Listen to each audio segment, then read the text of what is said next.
to my channel, everybody. Today we have Marnie joining us again. If you remember her from last month's episode where Marnie talks about her journey, where she started to realize the hoarding issues and started to break through the difficulties of being open to it, and then shared her healing journey. And so today we're so glad that Marnie has invited her husband, John, to join us to share about his process of recognizing this issue that Marnie is struggling with, and his own personal experiences, how this has been affecting him, and how he's comes to terms to understand and the situation and becoming a supportive resource for Marnie. So John, thank you so much for joining us today. Thank you for having me. Yeah. Would you like to share a little bit more about kind of like in the beginning, how did you realize that there is this issue that Marnie is struggling with, and what was your initial responses to the situation? And Marnie, feel free to chime in. Okay. I guess I wasn't even aware really. I just more thought, there were collectors and Marty had just a collection of not anything that was, crazy out of hand, in my opinion. But, there was clutter. There was clutter.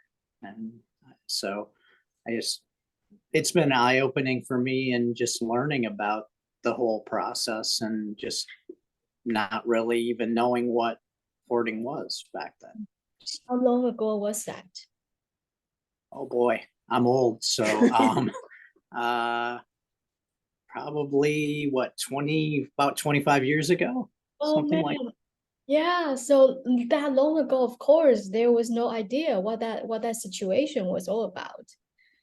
Yeah, yeah, I think even nowadays there's still a lot of mystery about what this is. Yeah. So that was when you guys first met. Yes. Yep. Okay. Yeah, so it sounds like in your mind you were just thinking, oh yeah, Marnie has a lot of stuff and she seems to collect a lot of things, and you didn't know how to wrap your head around it. Exactly. Yep. I see. I see. And did it become an issue between you and Marty in your relationship right away, or it kind of was not an issue until a little bit later? I would say not right away, but there have been times when things accumulated to the point where, you take notice, and it's kind of inconvenient. And at that point in time, it's like, hey, can we straighten up this area, or can we get it organized, or get rid of some stuff, throw away some stuff. And in those times, I guess I didn't really understand how connected and how interwoven the items are to Marnie. So it took me a long time to really, I guess, unravel and understand all of that. Right, right. Can you give us an example of one situation that you remembered, and how that made you feel, and how did you resolve that if there was any conflict? I know when we first moved to Los Angeles, we lived in an apartment in West Hollywood, and we had a 2-bedroom apartment. And the second bedroom, I guess, became an accumulation spot. And, first it was some furniture, and then it was just miscellaneous stuff. And the next thing, the room was full and, pretty much not usable. And so I don't remember exactly how it unfolded, but I was wanting to just, get the room back to usability, because I was like, well, why do we have a 2-bedroom apartment, but we really only have a 1-bedroom apartment, so that we're able to utilize. So, and I'll be honest, I don't remember exactly how we resolved that, but I do know that we did eventually, Marnie was able to clear it out or help assist me with doing some things. I don't remember cleaning it up, did we? I think we did at some point. Wow. That's my memory of it anyway. Maybe when we moved, we cleared it out. I don't, it's possible. Okay. Uh-huh. But So yeah, what- there was, Yeah. in the process of those, those types of things, that's when I learned about, how Marnie, how important things are that seem trivial, like random pieces of paper or things like that, or, maybe packaging material that was in a shipment and it just becomes part of some, once it's kept or once it's in the house, then it's like it's part of your furniture, I guess part of the furniture, so to speak. So I used to say, once it comes in, it never goes out. Mm-hmm. Yeah. Once it comes in, become part of the family. Yeah. Mm-hmm. Right.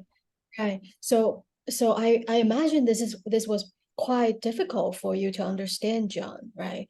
Like, definitely it was difficult for me to understand, yes. And I Didn't have much patience with it. Just probably saying. not, but over time, there were ebbs and flows, but I feel like in most instances we've always been able to clear out what we've needed to and just worked at it. see. I don't remember this story that you're saying at all. I remember you getting mad at me. I don't get it. Like, just toss it. And or you would toss something like that broom that the dogs peed on, and that was the divorce. And then you wouldn't get it until Randy came. And then you started talking to Randy and you were like, oh, so it's not supposed to make sense. True. Okay, somehow John remembers the later, more calm, more peaceful part of the story, and Marnie Yeah. was the more turbulent times. Yeah. Mhm. I guess Marnie beat me up or something. I don't know what happened. And He's afraid to say the real story is what it is. no. Okay. Right. Well, John, but even if you did have those responses, like this doesn't make any sense, just toss it. Well, it's understandable. It's understandable that you didn't understand, right? Because like 25 years ago, even nowadays, like most people don't understand. Yeah. And as a partner, you guys live together. And so this thing that you don't understand intimately affects your daily life, intimately affects your physical well-being, emotional well-being. So of course there would be times when you feel impatient and you're frustrated and you feel like just get it done. Right? It's understandable. It's understandable that it's hard for you to understand. Yeah, so during those times, like that this kind of situation breaks relationships for a lot of people and breaks family. Yeah, so during those time when you didn't understand and when you just really frustrated, how did you manage to like work through it so that you don't the relationship, you guys seem pretty fine together? How did Marnie's coach. I prepped him beforehand. I said, just keep smiling and stay close to me, and we'll be okay. Yeah, so far you look pretty okay. Good job. Yeah, Cool. but how did you guys, I think this is probably not just a John question, but I would like to hear from John first and then maybe hear from Marnie. How did you guys each do your part despite not understanding this very challenging and sticky thing, but still did your part to maintain a relationship? Well, I never know what my part is usually. I always look for guidance there, but right, Marnie? Mhm. Um, so, no, Marnie's right though. Until Dr. Frost came into the picture, that's when I feel like I really started to at least understand how hard it is to understand, what is truly happening, and that it's not, it's just you tend to think, well, no, this is something that can easily be fixed in your mind, but in reality, it's far from that. It's so I mean, I again, over the course of time, I don't know exactly how we've always dealt with it, and I I don't even know if I truly yet, completely understand it. Certainly it's hard to unravel, but I feel like I feel like I understand enough about it now to know how serious it is, and to know that, I guess that, what needs to what Marnie needs to do to, you know,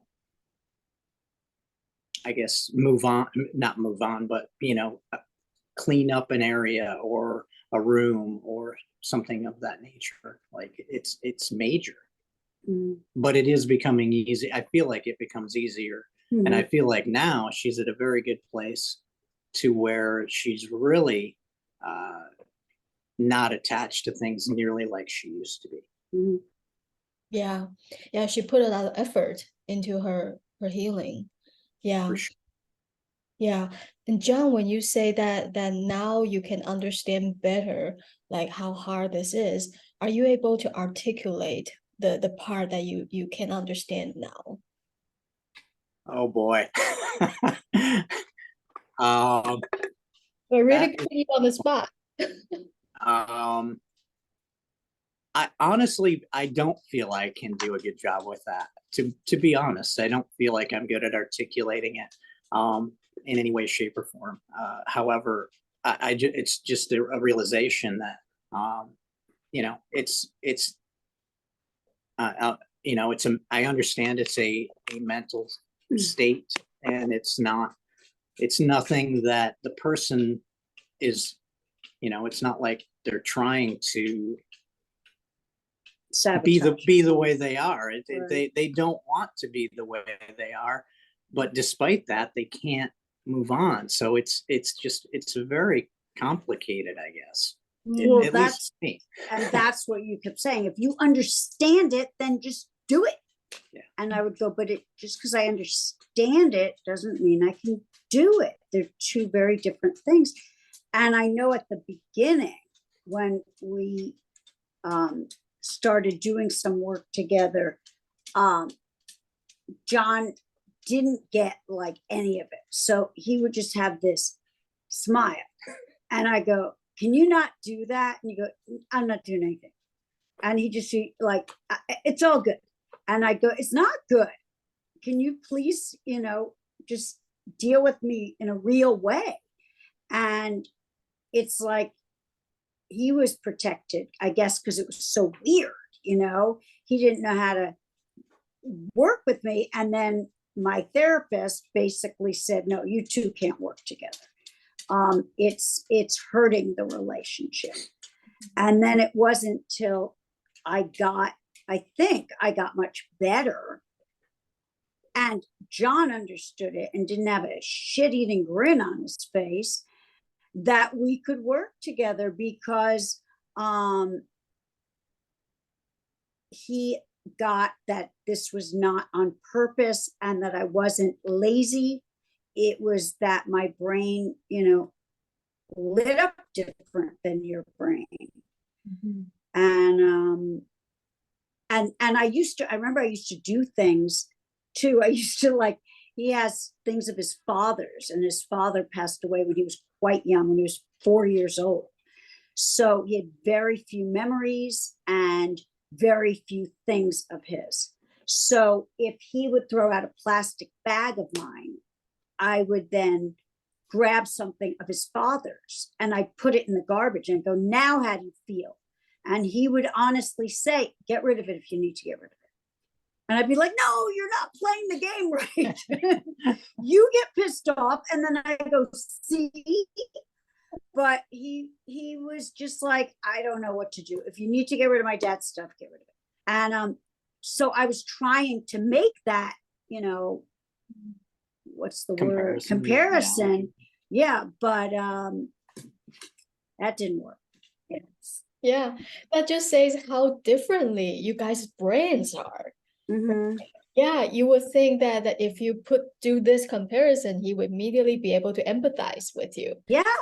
And yet, no, he's not. He would honestly say, if that's what you need to do, then just throw it out. He was like an alien. And I would always take it out of the garbage because I thought that was cruel. I wasn't really, I just wanted him to feel that anxiety. And yet he was very calm. Mm-hmm. Wouldn't you know? Right. Well, and Marty, she brought up a good point, or I think she mentioned this. Like, I'm a very logical thinker, and this is a very illogical, you know, way of thinking. So it was just like she's from a different planet. You know, we were from different planets. It was because I lay everything out logically and try and solve it. That's you know, if there's a problem, I try and solve it. But there was no logic to solving this problem. So I kind of just eventually, I think, said, you know, look to, you know, what Marnie needs, and obviously with the help she was getting, it eventually got better, thankfully. Mm-hmm. Right. Yeah.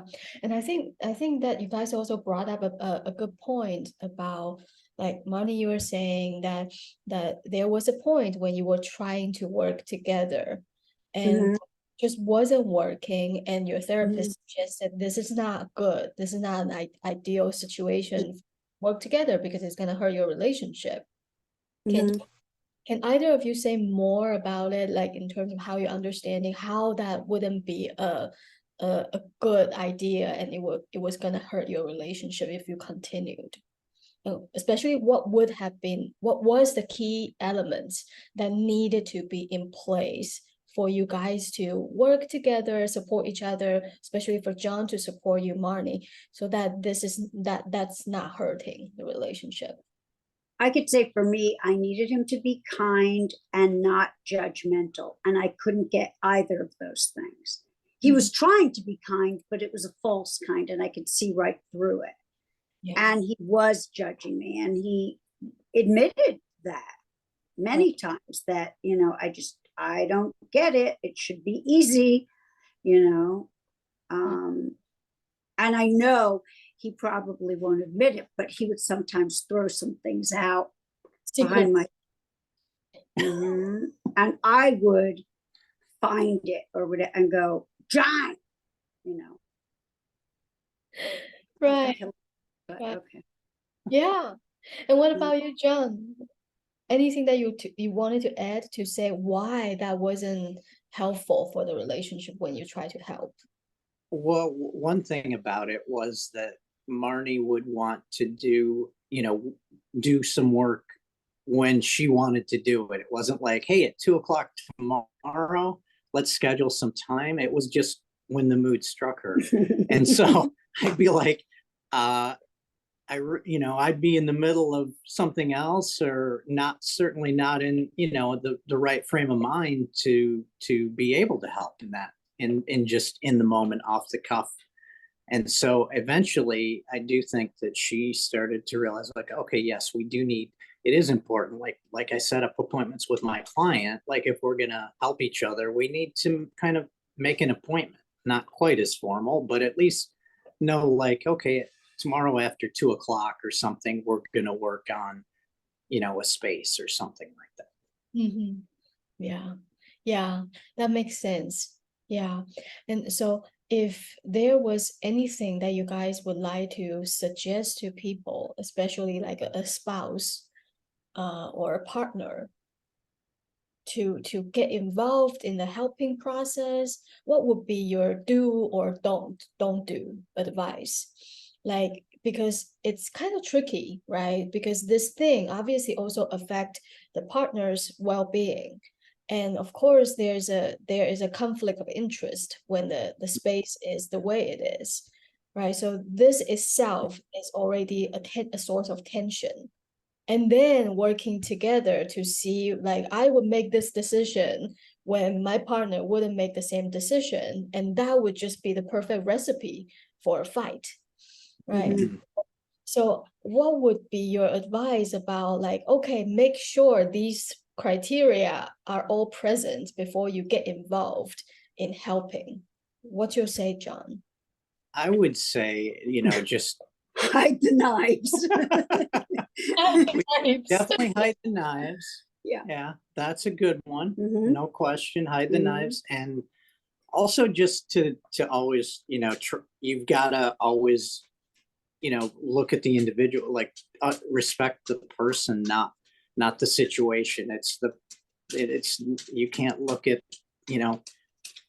this mess and go, okay, this is a puzzle we can solve easily. You've really just gotta, you've got to be patient, you've got to wait, and it's not easy.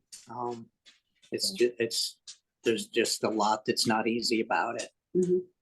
Right. That's a very good point, because a lot of times when we are coming in as somebody who we think, oh, I'm here to help, and we're coming in as we're solving the problem of the physical Mhm. clutter. We're like, okay, do this, do that, and then this will be gone. But no, Mhm. this is not about the stuff. You're right. We need to focus on, okay, I'm here to support the person, to sort through their stuff. I'm not here to deal with the stuff. I'm here to support the person, Mhm. whatever shape or form they need me to do that. Yeah. Mhm. Yeah. And one other thing I would say is that also, like, you're measuring, you've really got to look at the person and go, wow, they threw two things away of 20 or whatever, and go and still feel like you've be complimentary, and not say, oh, you only threw two things away, but instead, hey, you did a really good job, you threw two things away, to take it from that. I know it's Yeah. hard. What was your pattern always? Just admit Oh, it. oh, I have a bad pattern, a bad history of always, like, Marnie will say, I'm done.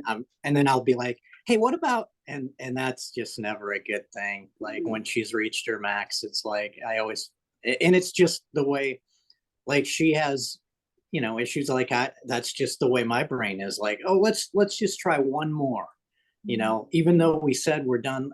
Hey, what about what about the candle here? What, any random thing, is it, can we get rid of it, or can we put it elsewhere? Or it's just never a good idea Right. to do that, at least in our, I mean, I think everybody's different. No, I think that's a fair thing to say to everybody, that if someone says they're done, they're maxed out mentally, emotionally, physically.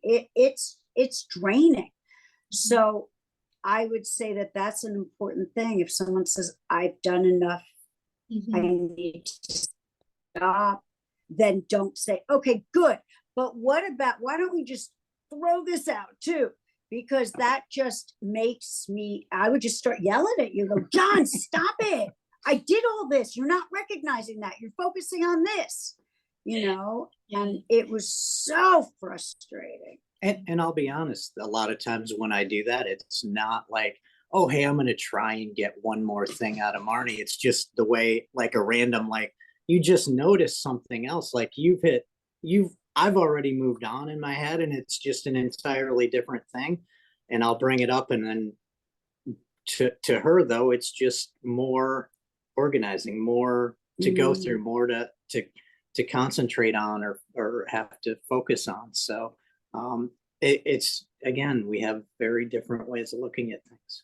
Exactly, exactly. And that I'm so appreciative of all you guys are sharing these, like, details, and that kind of I'm helping me to have a picture of what it looks like when you guys are working together. And I just feel like there's a lot of patience required actually from both parts, right? That like you said, you guys have two very different kinds of brains. Yes. Almost like you're from different planets and you're trying to work together because you care about each other. Yeah. And for John, like, are there some kind of things that you do for yourself, like self-care, or some kind of things that you make sure like your needs are met so that you can step into this supportive role willingly and with internal resources, because this can be draining. Again, I think for me, it's more of a scheduling thing. It's just being like knowing in advance, like it's like okay, it's time. Rather than He didn't understand the question. Self-care is like, do you get a massage? Oh. Do you relax? Do you go read a book? Say, I need some space. Well, Marnie, let him be him. Well, maybe for him, schedule is self-care. Say what? Maybe for John, scheduling is a kind of self-care, because then he can compartmentalize things. He knows, okay, 2 o'clock is my switching my brain to this patient mode. Yeah, maybe that's I'm just making a point. She is right. I that passed right over me because he doesn't do self-care. He's like, I go to the dentist. It's true. Oh, yeah, but there must be some reason, even if not self-care, but how? Is it just because you love Marnie so much that you are able to just try so hard from how does your secret? Boy, I think the show has come to an end. We're out of time. We're really grilling him. I think we need to have a part 2. It's like it's like a show that's going to be streamed, and this is part 2 now. I'm just not ready for this answer because I don't know.